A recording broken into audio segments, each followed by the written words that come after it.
جب تراویح کے لیے حافظ کا انتخاب ہوتا ہے تو کمیٹی کے لوگ بیٹھتے ہیں، بیٹھ کر کے کہتے ہیں یار ایسا حافظ لاؤ جو سپر فاسٹ ہو، راجدھانی ہو، شتابدی ہو، سیدھے ایک دن میں بہار سے دلی پہنچا دے، کٹیہار سے دلی پہنچا دے۔ تو جیسی روح ویسا فرشتہ۔ ایک حافظ آ گیا، حافظ تھا نہیں اندر سے، وہ بولا کہ آنکھ بند کر کے آپ کو دلی پہنچا دیں گے ایک دن میں، اس بار ہم کو موقع دے دیجیے۔ تو لوگوں نے کہا یار نہیں، بہت بھاری تراویح ہو جائے گی، 3 دن میں ختم کر دو۔ پہلا دن آیا 10 پارے ہو گئے، دوسرا دن آیا 20 پارے ہو گئے، تیسرا دن جب آیا تو کیا کہتا ہے، مبارک ہو مبارک ہو مبارک ہو، مٹھائی بانٹو، ختم ہو گئی۔ اب اس میں ایک آدمی تھا، اس کو شک ہوا سورہ یاسین تو پڑھی نہیں ہے، صرف یعلمون تعلمون کر کے سیدھا دلی پہنچایا ہے۔ تو وہ آدمی کھڑا ہوا کہ حافظ صاحب ضرور دال میں کالا ہے، ضرور گھوٹالا ہے، میں پیچھے رہا سورہ یاسین تو آئی نہیں۔ اب یہ چور سمجھ گیا کہ میری چوری پکڑی جا رہی ہے، اس نے سوچا کہ نکلنے کا راستہ کیا ہوگا، یہ منطق سے کیسے نکلتا ہے دکھانے کے لیے جا رہا ہوں۔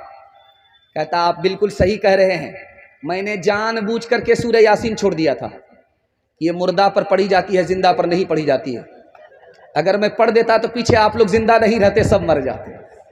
تحفہ یہ مسلمان کو، تحفہ یہ مسلمان کو، رمضان مبارک ہو، اللہ کا تمہیں یہ ایک تحفہ یہ مسلمان کو، رمضان مبارک ہو، تحفہ یہ مسلمان کو، لے کر یہ آ گیا ہے بے شمار برکتیں، دن رات برستی ہے اللہ کی رحمتیں، اللہ کا تمہیں یہ ایک مہمان مبارک ہو، تحفہ یہ مسلمان کو،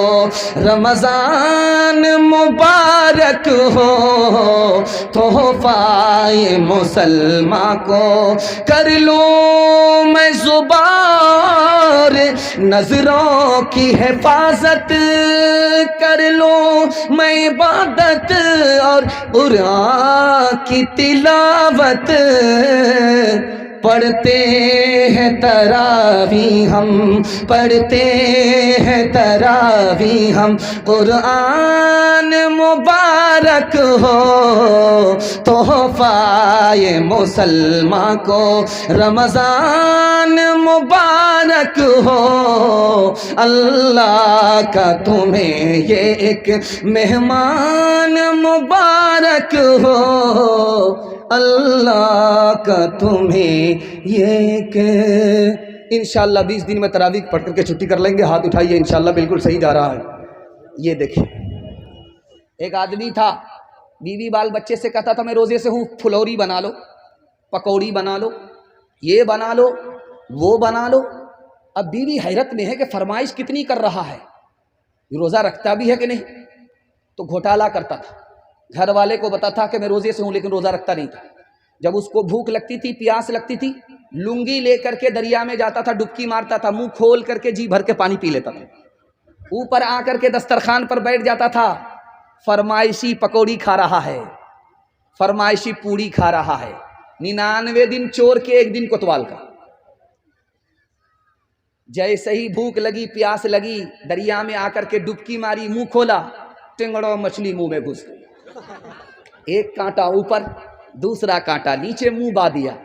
اب ڈاکٹر کے پاس جب لایا گیا تو ڈاکٹر بھی سر پکڑ کر کے بیٹھ گیا، بھائی کچی مچھلی منہ میں، کانٹا اوپر کانٹا نیچے، بات کیا ہے؟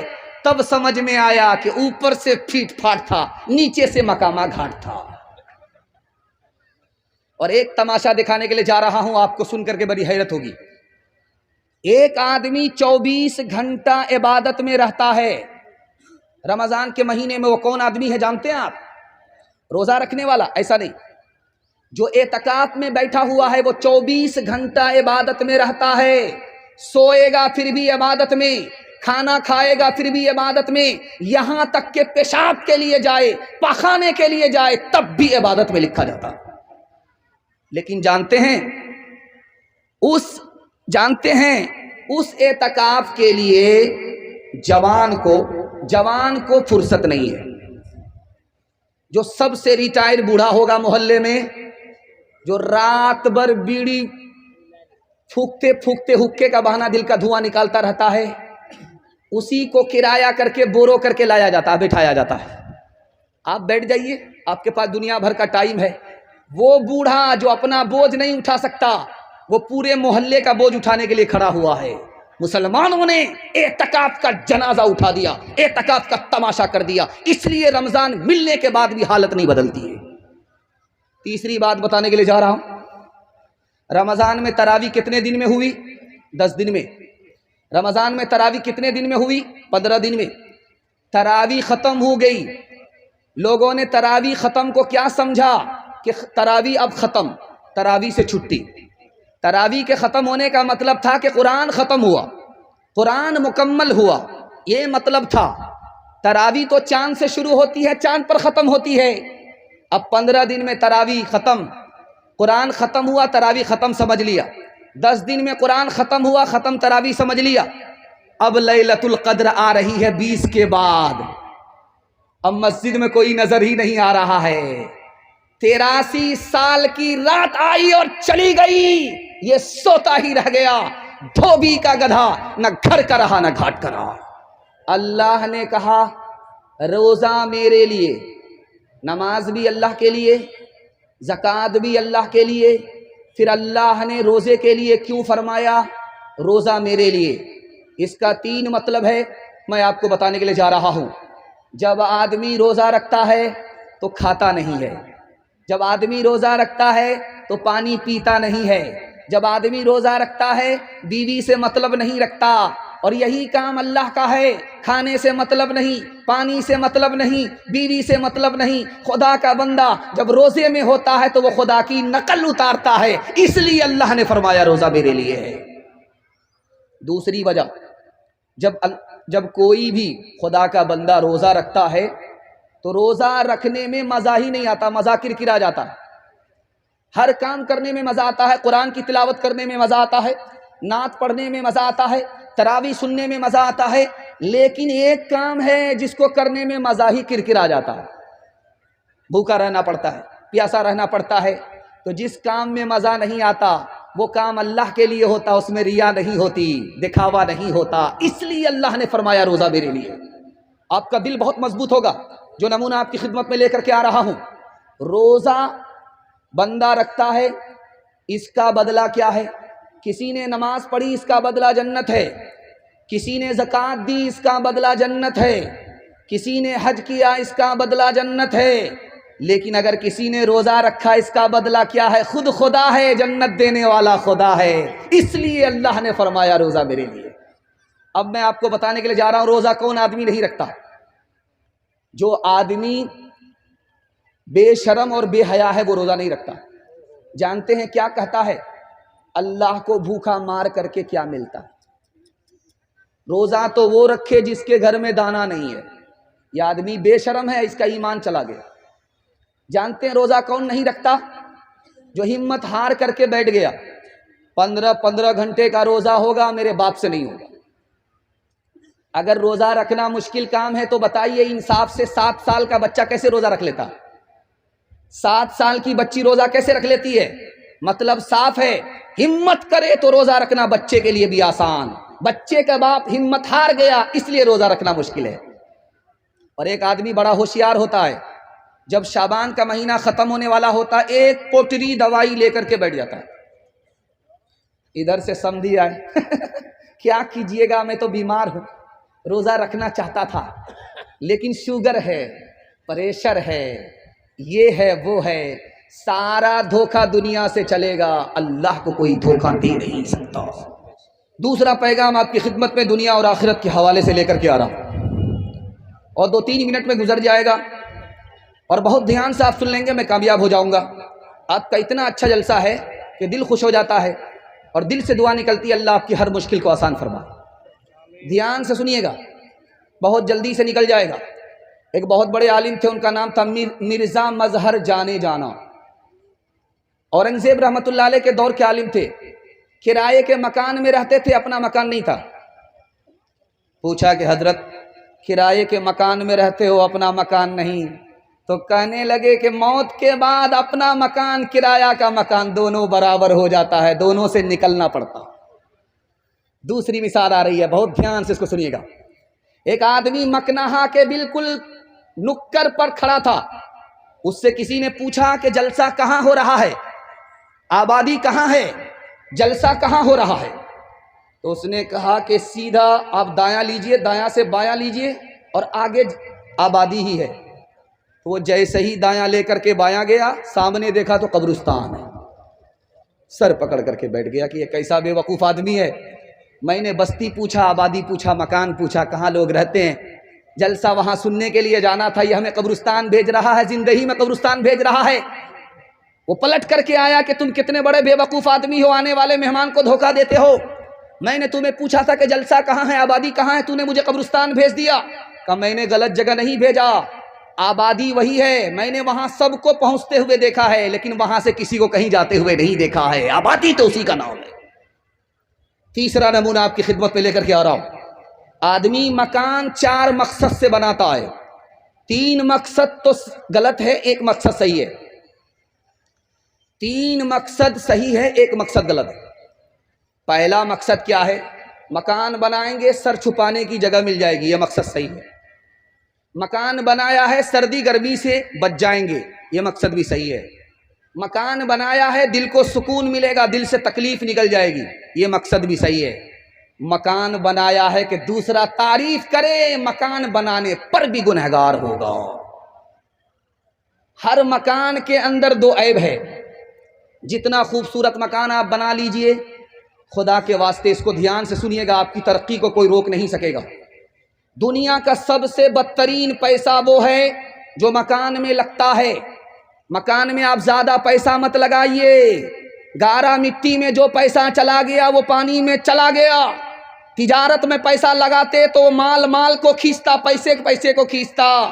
آپ نے مکان میں کمر توڑ پیسہ لگا دیا، دنیا کا سب سے بڑے بے وقوف انسان آپ ہیں، آپ کا پیسہ برباد ہو گیا۔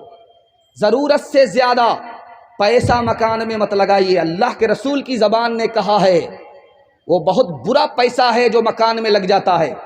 تجارت میں لگتا تو بہت اچھا پیسہ ہوتا، پیسے کو کھینچتا۔ ہر مکان کے اندر 2 عیب ہے۔ پہلا عیب یہ ہے، چاہے آپ لال قلعہ بنا لیجئے، چاہے آپ تاج محل بنا لیجئے، ہر مکان کے اندر 2 عیب ہے۔ پہلا عیب یہ ہے کہ جتنا پرانا ہوگا اتنا بدصورت ہوگا۔ دیکھیے پردادا نے مکان بنایا تھا، ایسا لگ رہا کہ مقبرہ بن رہا ہے، آدمی کھڑا ہو ہی نہیں سکتا، جھک کر کے جانا پڑتا ہے۔ پوتے نے ہٹا کر کے پھینک دیا، شیش محل بنا رہا ہے۔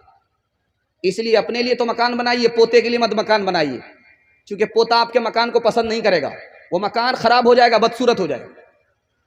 دوسرا عیب دکھانے کے لیے جا رہا ہوں، کتنا ہی پیسہ آپ مکان میں لگائیے، کمر توڑ پیسہ لگائیے، لیکن جانتے ہیں مکان کو آپ کو چھوڑنا پڑے گا یا مکان آپ کو چھوڑ دے گا۔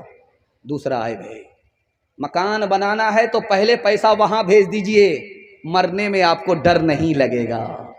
انشاءاللہ لون لے کر کے مکان بنائیں گے، پہلی فرصت میں ہاتھ اٹھا دیجئے انشاءاللہ۔ فنا کے بعد بھی مجھ کو ستا رہا ہے کوئی، نشان قبر کا میرا مٹا رہا ہے کوئی، نشان قبر کا۔ اے خدا مجھ کو تھوڑی سی زندگی دے دے، اداس میرے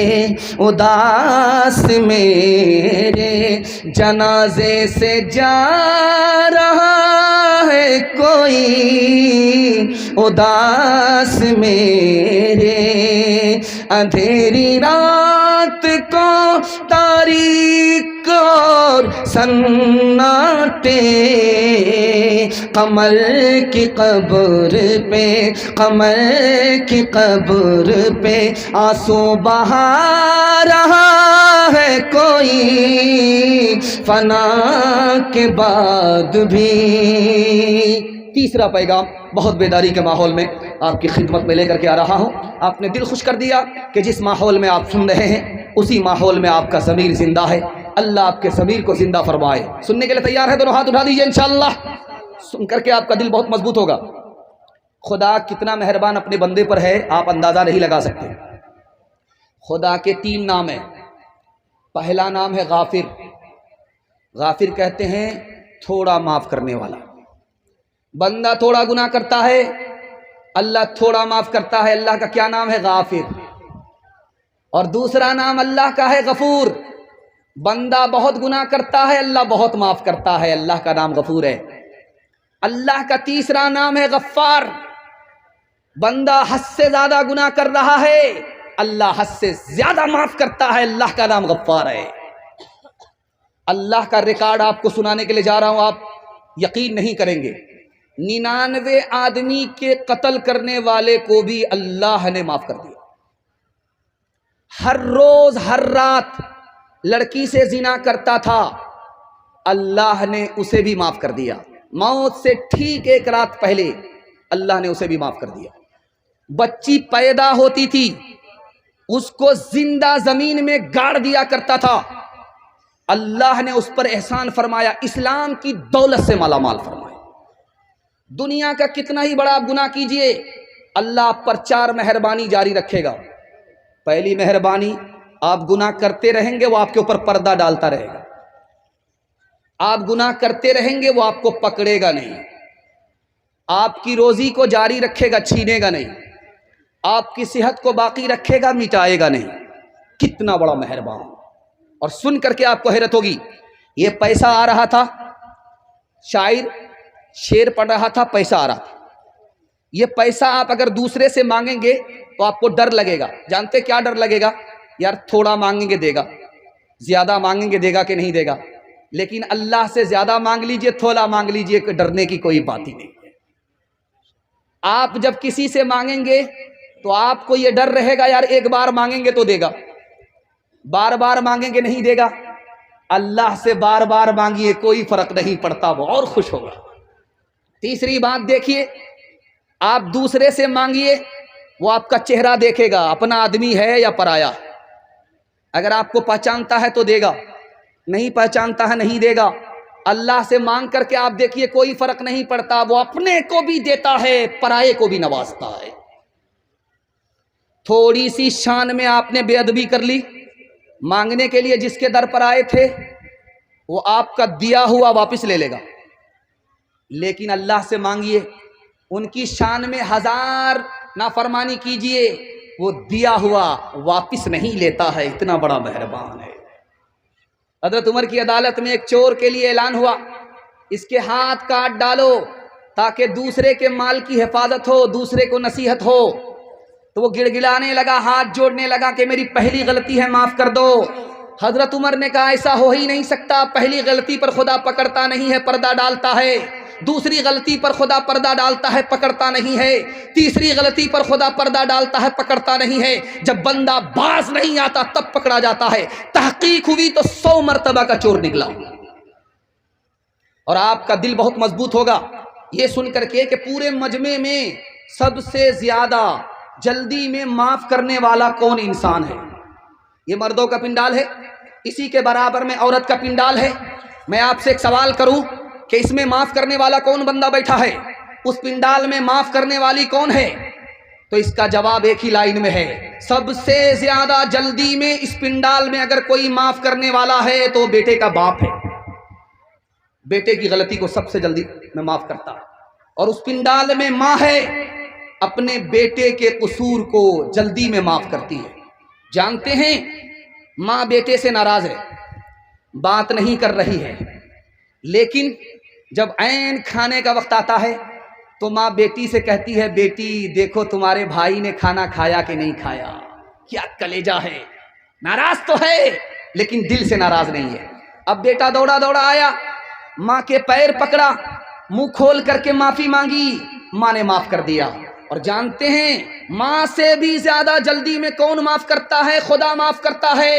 ماں کے پیر پکڑنے پڑتے ہیں، منہ کھولنے پڑتے ہیں، لیکن خدا کے آگے پیر پکڑنے کی بھی ضرورت نہیں، منہ کھول کر کے معافی مانگنے کی بھی ضرورت نہیں، دل کا ارادہ ہو گیا خدا معاف کر دیتا ہے۔ ایک آدمی دارو کی بوتل لے کر کے سامنے سے گزر رہا تھا، حضرت عمر ادھر سے آ رہے تھے، کمر میں کوڑا تھا۔ اس جوان نے دیکھا کہ حضرت عمر نے اگر دیکھ لیا کہ دارو کی بوتل لے کر کے جا رہا ہوں، اتنے کوڑے پڑیں گے کہ جنازہ اٹھ جائے گا۔ دل میں کہتا ہے کہ میرے پروردگار آج عزت آبرو تو ہی بچا سکتا ہے۔ عمر سامنے ہے، کمر میں کوڑا ہے، پتہ چل گیا تو اتنے کوڑے پڑیں گے کہ آج جنازہ اٹھ جائے گا۔ حضرت عمر جلدی جلدی قدموں سے آئے اور اس جوان سے پوچھا کہ بیٹا بتاؤ تمہارے بغل میں کیا چھپا ہوا ہے؟ کہا حضور کچھ نہیں ہے، شربت ہے۔ اچھا شربت ہے، ابھی پتہ چل جائے گا۔ حضرت عمر نے ہاتھ میں لیا، ڈھکن کھولا، دیکھا تو واقعی شربت تھا۔ کیوں؟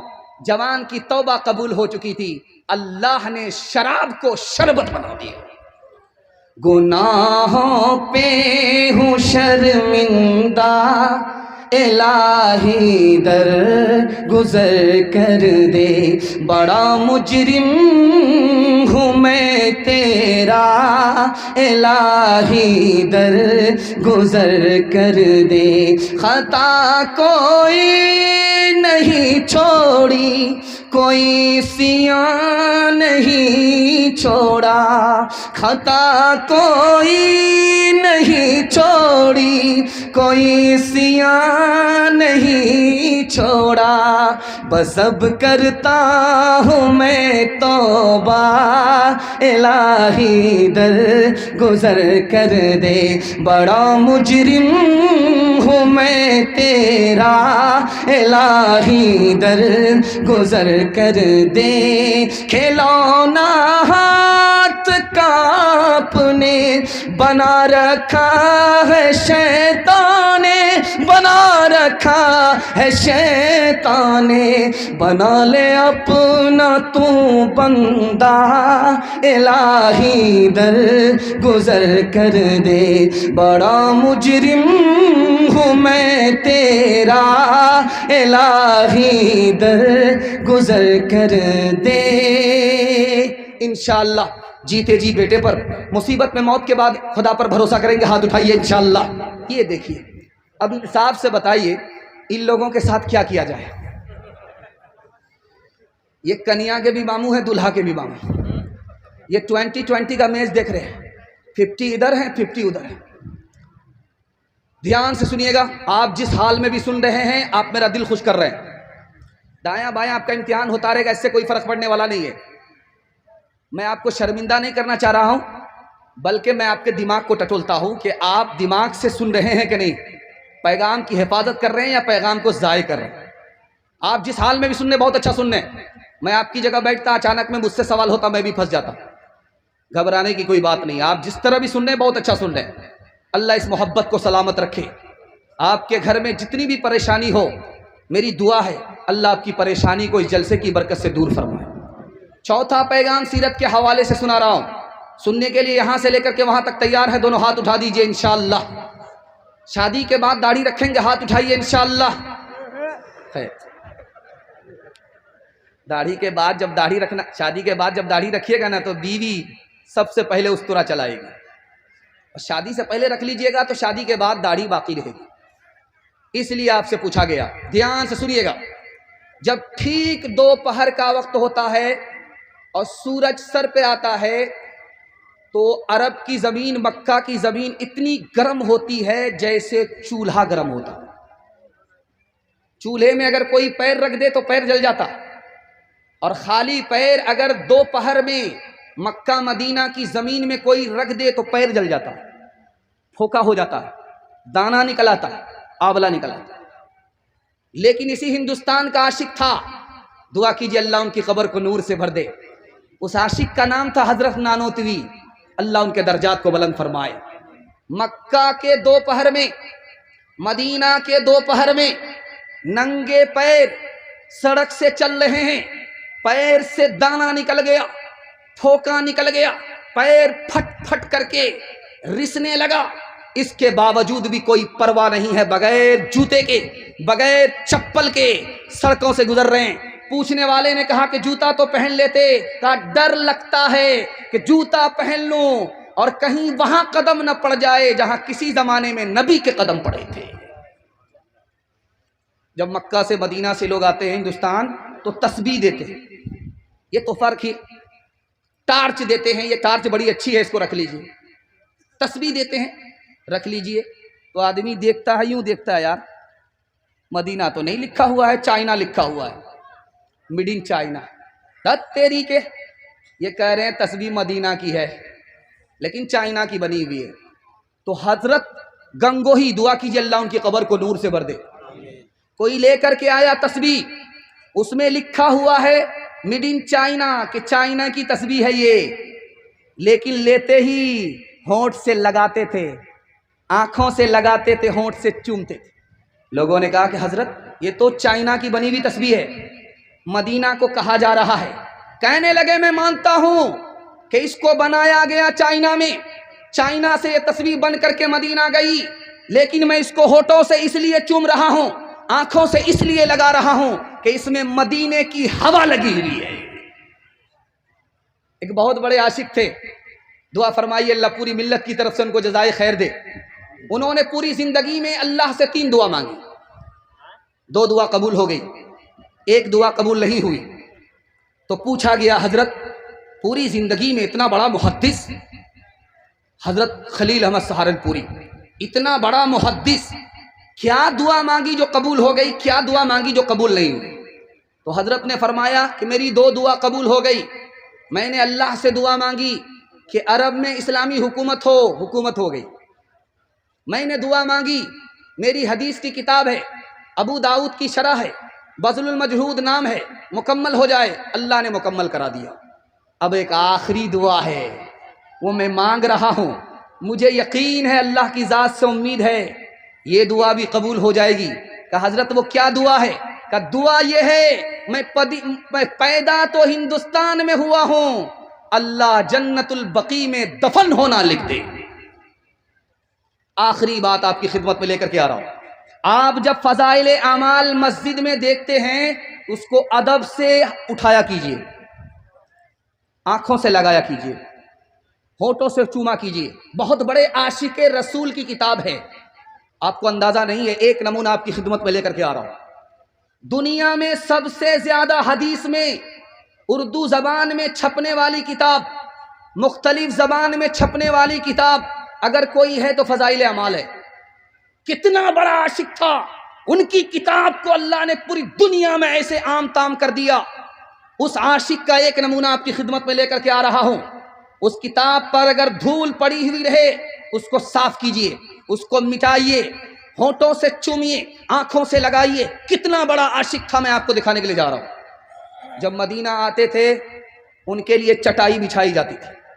شیخ الحدیث مولانا زکریا رحمۃ اللہ علیہ جب مدینہ آئے تو چٹائی بچھائی گئی، کھجور کی چٹائی ہے، مدینے کی کھجور ہے، اس کی بنی ہوئی چٹائی ہے، وہ بچھائی گئی۔ حضرت اس میں بیٹھ جائیے، کہنے لگے ایسا نہیں ہو سکتا، ہندوستان میں جا کر اس چٹائی پر بیٹھوں گا لیکن مدینے پر چٹائی پر نہیں بیٹھ سکتا، مدینے میں چٹائی پر نہیں بیٹھ سکتا۔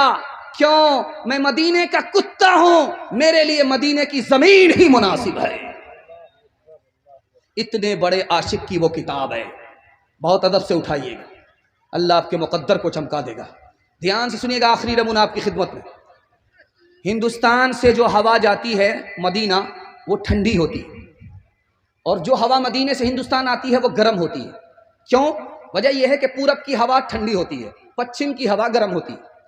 سب لوگ جانتے ہیں، تجربہ ہے کہ ادھر کی ہوا جو ادھر جاتی ہے وہ ٹھنڈی ہوتی ہے، ادھر کی ہوا جو ادھر آتی ہے وہ گرم ہوتی ہے۔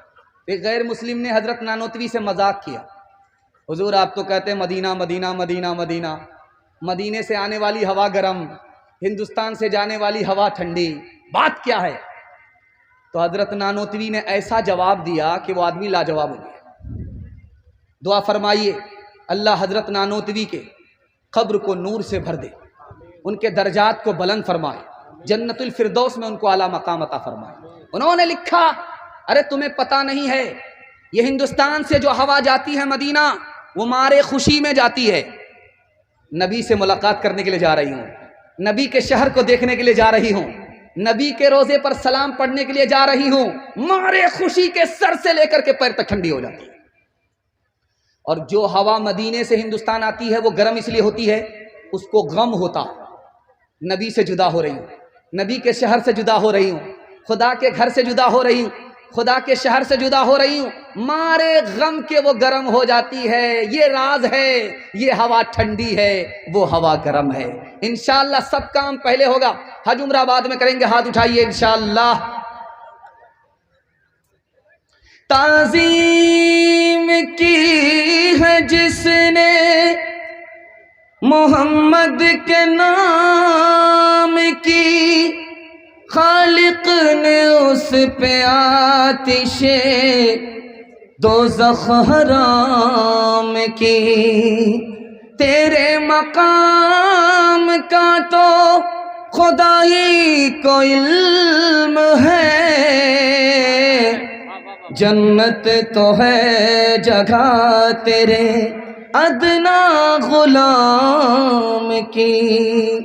پہلے توبہ سے دل پاک کر لیجئے، پہلے توبہ سے دل پاک کر لیجئے، جام توحید لب سے لگا لیجئے، پہلے توبہ سے دل پاک کر لیجئے، جام توحید لب سے لگا لیجئے، آب زمزم سے پھر اپنا منہ دھوئیے، آب زمزم سے پھر اپنا منہ دھوئیے، اور نام شہ انبیاء لیجئے۔ اتنا کہہ دیجئے آج قاصر ذرا، آپ کی نعت گوئی کا مقصد ہے کیا؟ گر نبی کی غلامی کی ہے آرزو، تو غلام نبی سے دعا لیجئے۔ سیرت کا جلسہ مکمل ہو گیا، اب میں بوڑھے بزرگ کے حوالے سے سنا رہا ہوں، آپ لوگ سننے کے لیے تیار ہیں؟ دونوں ہاتھ اٹھائیے انشاءاللہ۔ دوسری شادی کریں گے، ہاتھ اٹھائیے انشاءاللہ۔ خیر، دوسری شادی کے لیے میں دیکھنا چاہ رہا تھا کتنے بوڑھے ہاتھ اٹھا رہے ہیں، لیکن بوڑھے کی داڑھی ایسے سفید نہیں ہوتی ہے، بڑے تجربے میں پکتی ہے۔ دیکھیے انہوں نے بریک مار لیا اور نوجوان نے ہاتھ اٹھایا، اور اس نے ہاتھ اٹھایا جن کی شادی ہے۔ اگر اس چینل نے دکھا دیا تو اس کی بیوی کیا اس کا کباڑہ کرے گی، اللہ رحم فرمائے۔ خیر دھیان سے سنیے گا، تیزی سے نکل جائے گا۔ آپ جتنا اچھا سن رہے ہیں، آپ نے دل خوش کر دیا۔ میں تو گھبرا گیا تھا آپ کی حالت کو دیکھ کر کے کہ پسینہ ہے، گرمی ہے، پتہ نہیں کیا ہوگا، بے چینی کی حالت ہے، لیکن اللہ آپ کے اوپر مہربان ہو، آپ کے سارے مسئلے کو اللہ حل فرمائے کہ آپ کیا ہیں، عجیب انسان ہیں، محبت میں آپ بالکل پگھلے ہوئے جا رہے ہیں، پگھل لیں۔ اللہ اس محبت کو سلامت رکھے، اللہ آپ کی ہر مشکل کو آسان فرمائے۔ دھیان سے سنیے گا، جلدی سے نکل جائے گا۔ بیٹا انتقال کر رہا ہے اور باپ بے تحاشا رو رہا ہے، تو بیٹے کی آنکھ کھلی، اس نے ابا سے کہا ابا مر تو میں رہا ہوں، آپ اتنا زیادہ کیوں روتے ہو؟ کہا کہ بیٹا اس لیے رو رہا ہوں، میں نے تمہیں لندن بھیجا تھا پی ایچ ڈی پاس کرانے کے لیے، میرا پیسہ برباد ہو رہا ہے، تیری موت ہو رہی ہے، میں برباد ہو رہا ہوں، تیری موت سے زیادہ اپنے پیسے کی بربادی پر رو رہا ہوں۔ تو بیٹے کا جواب سنیے، میں آپ کو سنانے کے لیے جا رہا ہوں۔ آپ میری فکر مت کیجئے، یہ پسینہ بہتا رہے گا، پنکھا بھی لگا دیں گے تب بھی پسینہ بہتا رہے گا، ہماری پرواہ مت کیجئے، چھوڑ دیجئے، جو جس حال میں سن رہے اسی حال میں سننے دیجئے۔ جب سب لوگ سن رہے ہیں اسی حال میں تو مجھے سنانے میں کیا دقت ہے، اور یہ پسینہ بہتا رہے گا۔ اچھا ہے یہی پسینے کی قیمت اللہ کے یہاں مل جائے، بہت بڑی قسمت والا ہو جاؤں گا میں۔ دھیان سے سنیے گا، جلدی سے نکل جائے گا۔ بیٹا بولتا ہے کہ ابا ابھی کیا روتے، جس وقت مجھے جہنم میں جاتا ہوا قیامت میں دیکھو گے اس وقت رو گے۔ تم نے مجھ کو پی ایچ ڈی تو کرا دیا لیکن قرآن سے محروم رکھا، ابھی کیا روتے ہو، اس وقت رو گے جب مجھے جہنم کی طرف جاتا ہوا دیکھو۔ جنازہ سامنے باپ کا رکھا ہوا ہے اور بیٹا رو رہا ہے، خاموش ہونے کا نام نہیں لے رہا۔ امام صاحب نے کہا اللہ کا بندہ 5 منٹ کے لیے کسی طرح چپ ہو جاؤ، نماز تو پڑھانے دو، دھوپ لگ رہی ہے، لوگ پریشان ہو رہے ہیں، جانا ہے، 2 مٹھی مٹی دیں گے، 2 بوٹی کھائیں گے، 2 روٹی کھائیں گے، جلدی سے نکلیں گے پتلی گلی سے، تم کون سا تماشا کر رہے ہو؟ 5 منٹ کے لیے تو کسی طرح صبر کر لو۔ تو بچہ کہتا امام صاحب 5 منٹ کی بات نہیں ہے، میں رو رہا ہوں اپنے باپ کے جنازے کو دیکھ کر کے نہیں رو رہا ہوں، میرا رونا ختم اس لیے نہیں ہو رہا ہے کہ میرا باپ مرا ہے، میں تو اس پر رو رہا ہوں کہ باپ کا جنازہ رکھا ہوا ہے اور مجھے باپ نے اتنی تعلیم نہیں دی کہ میں جنازہ پڑھا سکوں، میں تو اس پر رو رہا ہوں۔ تیسری بات سنی، ایک ہی عدالت ہے، ادھر سے باپ کا دعویٰ ہے کہ بیٹا نافرمان، ادھر سے باپ کا دعویٰ ہے کہ بیٹا نافرمان، ادھر سے بیٹے کا دعویٰ ہے باپ نافرمان۔ اس عدالت میں ثابت کیا ہوا؟ ایک لائن میں آپ کو بتانے کے لیے جا رہا ہوں۔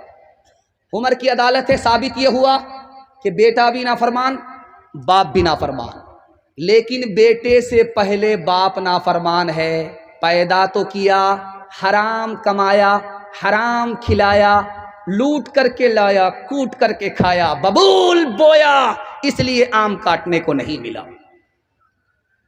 5واں نمونہ آپ کی خدمت میں آ رہا ہے، وزیر کرسی پر بیٹھا ہوا ہے، جوان ہے، دوسری کرسی پر بادشاہ بیٹھا ہوا ہے، بوڑھا ہے۔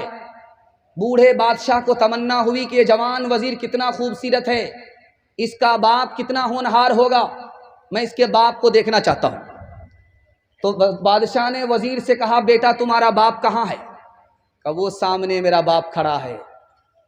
کہا کہ اللہ اللہ، یہ چرواہا، یہ الو کا پٹھا، یہ بے وقوف گدھا تمہارا باپ ہے؟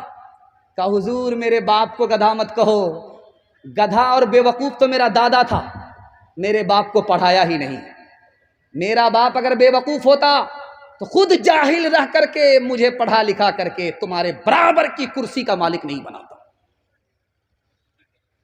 امارت شریعہ کی رپورٹ ہے 2022 میں 3 لاکھ مسلمان لڑکی بھاگ گئی لڑکے کو لے کر۔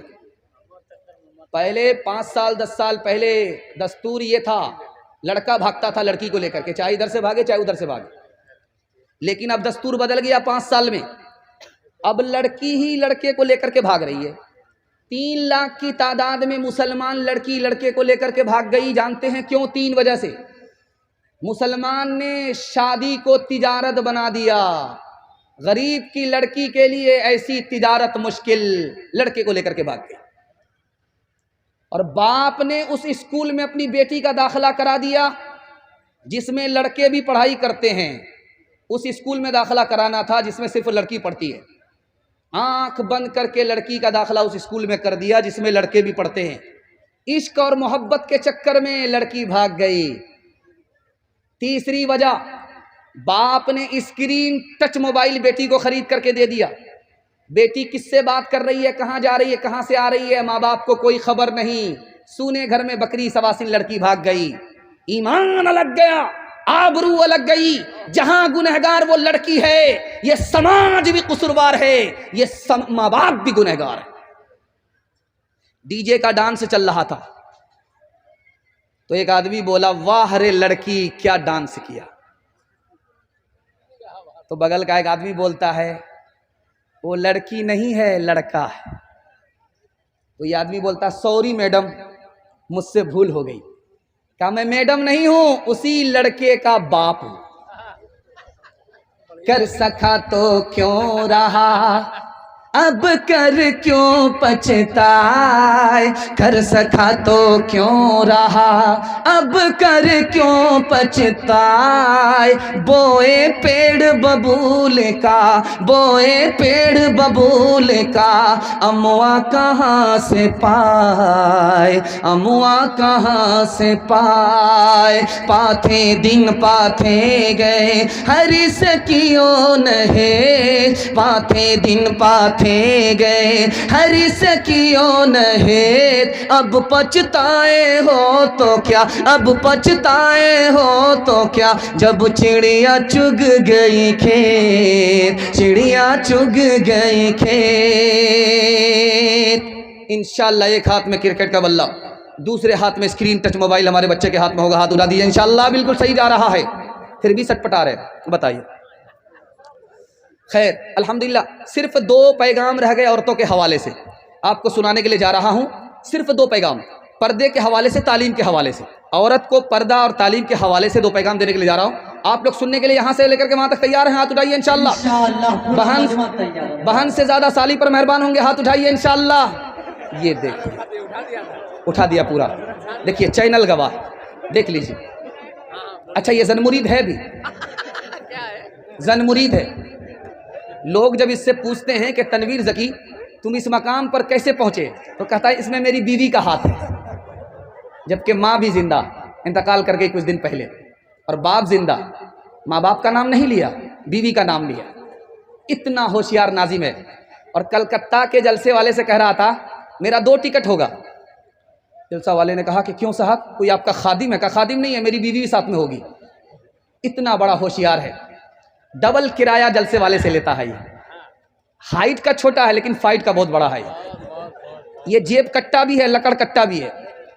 اور یاد رکھیے ایک بات اور بھی آپ سے کہہ دیتے ہیں ہاتھ جوڑ کر کے, سسرال میں کبھی برابر مت رہیے گا.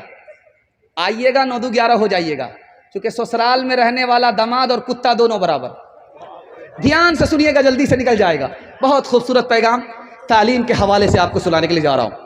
امام شافعی رحمۃ اللہ علیہ نے فرمایا اگر دودھ پینے والا بچہ ماں کی گود میں پیشاب کرے وہ بیٹا ہے, اور بدن میں پیشاب نہیں لگا, کپڑے میں پیشاب ہے, تو کپڑا اتارنے کی ضرورت نہیں ہے. 1 مٹھی پانی لیا مارا, 2 مٹھی پانی لیا مارا, گار لیا جھاڑ لیا, کپڑا پاک ہو جائے گا.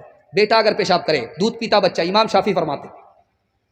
لیکن اگر دودھ پینے والی بیٹی ہے, ماں کی گود میں پیشاب کرے, باپ کی گود میں پیشاب کرے, اور بدن میں پیشاب نہ لگے, صرف کپڑے ہی میں پیشاب ہے, پھر بھی 1 مٹھی 2 مٹھی پانی مار لینے سے کپڑا پاک نہیں ہوگا. کپڑا اتارنا پڑے گا, داغ دھبے چھوڑانے پڑیں گے, بدبو نکالنی پڑے گی, گارنا اور نچوڑنا پڑے گا, تب مکمل کپڑا پاک ہوگا. دیکھیے نقطہ, بیٹا پیشاب کرے محنت نہیں ہے, تھوڑی سی محنت میں کپڑا پاک. بیٹی پیشاب کرے دنیا بھر کی مصیبت, موٹا موٹی پاک کرنے سے کپڑا پاک نہیں, کپڑا اتارنا پڑے گا. دیکھیے کتنی محنت. پالن حقانی نے یہاں سے نقطہ نکالا, دعا کیجیے اللہ ان کی قبر کو نور سے بھر دے. پالن حقانی نے فرمایا جس طرح بیٹے کی پیشاب کو پاک کرنے میں محنت نہیں ہے, اسی طرح بیٹے کی تعلیم پر زیادہ محنت نہیں ہے. جس طرح بیٹی کے پیشاب کرنے میں زیادہ محنت ہے, اسی طرح بیٹے سے زیادہ بیٹی کی تعلیم پر محنت کرنی پڑے گی. کیوں؟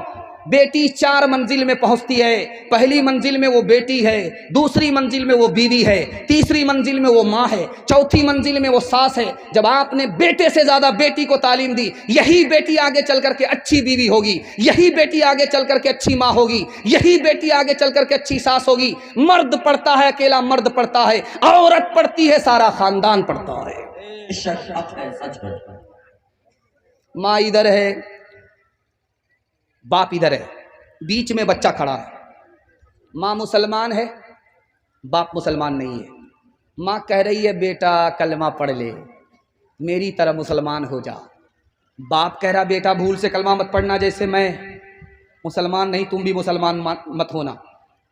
بیٹا کبھی ماں کو دیکھ رہا, کبھی باپ کو دیکھ رہا, کبھی ماں کو دیکھ رہا, کبھی باپ کو دیکھ رہا. ماں کا جادو چل گیا, بیٹا کلمہ پڑھ کر مسلمان ہو گیا. سبحان اللہ سبحان اللہ.